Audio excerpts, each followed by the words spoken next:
గుర్తుపెట్టుకో boss, 90s Sundays అంటే best days boss. గంటకు రూపాయి ఇచ్చి రెంట్కి సైకిల్ తీసుకుని 10 పైసలకు పీచు మిఠాయి, 5 పైసలకి ఆరెంజ్ మిఠాయి తీసుకుని తినుకుంటూ శివ సినిమాలో నాగార్జునలా ఫీల్ అయిపోయిన రోజులు బాస్ అవి. చేతిలో మొబైల్ లేకపోయినా, ఇంట్లో వైఫై లేకపోయినా, వాడవాడలా ఉన్న ఫ్రెండ్స్ తో బఠానీలు తింటూ బాతాకాని కొడుతుంటే ఇక మాకు ప్రపంచంతో పనే ఉంది బాస్. బ్లాక్ అండ్ వైట్ టీవీలో మూవీస్ చూస్తూ రంగురంగుల కళలతో కాలాన్ని వెళ్లదీసిన రోజులవి.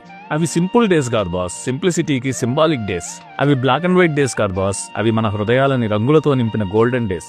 అవి అల్యూమినియం బాక్సుల్లో బుక్స్ చెదరకుండా మోసుకెళ్లిన రోజులు, చొక్కాలకు ఇంకు పూసుకున్న రోజులు, సైకిళ్లకు పంచర్లు వేసుకుని తూనీగ తోకలకు దారాలు కట్టుకుని మరిచెన్నారెడ్డి గారి హయాంలో శనివారం సెలవులను తృప్తిగా ఎంజాయ్ చేసిన బెస్ట్ బ్యాచ్ బాస్.